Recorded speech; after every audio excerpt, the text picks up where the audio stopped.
Russian forces may have suffered around 900,000 casualties, both killed and wounded, since 2022, according to a report published by the British Ministry of Defence on Thursday. The UK intelligence states that up to 250,000 of the casualties have probably been killed, indicating the highest Russian losses since World War II. According to the statement, the Kremlin leader Putin, as well as the whole Russian military leadership, are highly likely to prioritize their war objectives over personnel lives, as losses can be replaced, so long as this doesn't agitate the Russian public or cut support from the elites for the war. Ukrainian Unmanned Systems Forces started using cutting-edge interceptors to take down Russian suicide drones, reported the Dark Node group operators of the Nemesis regiment on Wednesday. According to the announcement, the interceptor costs around $5,000 and has already taken down over 10 Russian Shahed-type strike drones, valued at $150,000 each. The USF are yet to release additional information about the interceptor program. Russian troops forcibly transferred the children of some of the Zaporizhzhia nuclear power plant employees to Russia, as a way to force facility staff to continue working. This was revealed by President Zelenskyy at a press conference alongside the Norwegian Prime Minister Jonas Gahr Støre. In Oslo, they discussed the upcoming US-Russia talks, including the fate of the temporarily occupied nuclear plant in Zaporizhzhia, the biggest one in Europe. All the power plant staff, all the professionals, all the nuclear scientists, you do know how they are being held there. The Russians took many of their children, put them on a bus and drove them away to Russia. That's why they work there, and it is what it is. You'll do anything for your child. I'm certain you think the same, and as a father myself, I can tell you that's a fact. President Zelenskyy met with the Norwegian Crown Prince Haakon and Crown Princess Mette-Marit during a visit to Oslo on Thursday. Zelenskyy was in the Scandinavian country for an official visit, following a similar trip to Finland, amid intensive diplomatic efforts to end the war with Russia. As other Nordic and Baltic nations, Norway is a staunch supporter of Ukraine, with its government stating it would more than double its financial support to Kyiv this year to around $8 billion. Russian forces launched drone attacks on civilian infrastructure in Odesa. According to the State Emergency Service, 3 teens were injured. A large-scale fire broke out at 3 locations in the port city. The regional governor reported that civilian infrastructure, including an apartment high-rise building, a shopping center, and several stores, were damaged. There were also emergency power outages in 3 districts of Odesa. We couldn't do anything. We just stood there and watched as everything went up in flames. I don't know where to ask for help. Many of our clients had their cars parked here. Meanwhile, hours before the Russian drone attack, Czech President Petr Pavel had arrived in Odesa. According to the Deputy Prime Minister for Restoration of Ukraine, Oleksiy Kuleba, it was during their meeting that Russia launched 3 groups of Shahed drones on the city. During his visit, President Pavel also met with the authorities of the Odesa region and representatives of other Ukrainian cities. After visiting the south of Ukraine, Pavel arrived in Kyiv on Friday morning. Since Thursday evening, Russian troops have targeted Ukraine with more than 200 attack and decoy drones, with 6 regions suffering damages, stated President Zelenskyy. Moscow forces also used guided aerial bombs, he added. In Zaporizhzhia, 6 people, including a 4-year-old child, were injured. Zelenskyy stressed that joint pressure on Moscow, the strengthening of sanctions, and defense support for Ukraine is the way to stop this terror and Russia's prolongation of the war. The number of people injured in the most massive Russian attack on Kropyvnytsky since February 2022 rose to 14. This was reported by the head of the Regional Military Administration, Andriy Raykovich.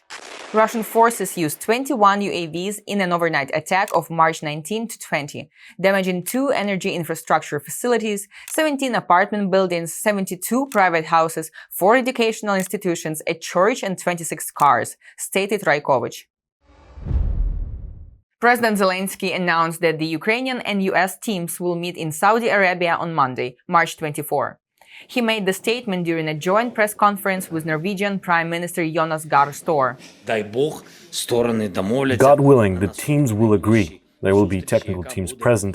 I understand the structure to be the following. There will be a meeting between Ukraine and America, and then some shuttle diplomacy, as our American colleagues said, America with Russia. Or it will be some meetings in parallel. Meanwhile, the Russian side will also meet with American counterparts in Riyadh on Monday, stated Yuri Ushakov, an aide to the Kremlin leader Putin. At the same time, Washington wants to organize indirect talks between Ukraine and Russia, said U.S. Special Envoy for Ukraine Keith Kellogg in an interview with American journalist Glenn Beck. According to Kellogg, it means that both sides come but remain in separate rooms. Kellogg noted that the U.S. aims to understand the conditions and positions of both Russia and Ukraine regarding a ceasefire within a single day. However, the Ukrainian Ministry of Foreign Affairs came out with a statement commenting on the upcoming meeting in Saudi Arabia, saying that it will be considered bilateral and technical, and there are no plans to have contact with the Russian side. This is a bilateral technical meeting between the Ukrainian and American sides to clarify the modality, nuances and possibilities of these ceasefire regimes and what they entail. This is what's going to be discussed. No contact with the Russian delegation is planned from the Ukrainian side of the table. French President Emmanuel Macron will convene a meeting of the Coalition of the Willing next week. The summit will take place in the French capital, Paris.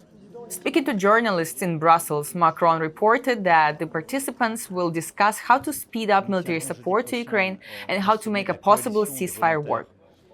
Next Thursday, we'll be holding a summit of the Coalition of the Willing in Paris in the presence of President Zelenskyy, and we'll be finalizing our work on short-term support for the Ukrainian army, on defending a sustainable and viable Ukrainian army model to prevent Russian invasions, and on the security guarantees that European armies can provide. The United States is set to sign an agreement with Ukraine on critical minerals and rare earth elements soon, stated President Trump. Speaking in Washington, Trump highlighted efforts to boost the production of essential minerals in the U.S. and abroad. As you know, we're also signing agreements in various locations to unlock rare earths and minerals and lots of other things all over the world, but in particular Ukraine. We're doing very well with regard to Ukraine and Russia, and one of the things we are doing is signing a deal very shortly with respect to rare earths with Ukraine, which they have tremendous value in rare earth, and we appreciate that. Moscow is intensifying its discrediting campaign against Ukraine, this time accusing the Ukrainian Defense Forces of shelling the Sudzha gas metering station in the Kursk region. However, Ukraine's military denied the accusation, naming it groundless. The General Staff of the Armed Forces recalled that the facility was repeatedly shelled by Russians themselves, including when Moscow troops hit the station with glide bombs only 3 days prior. Today, the station was shelled by Russian artillery, added the General Staff.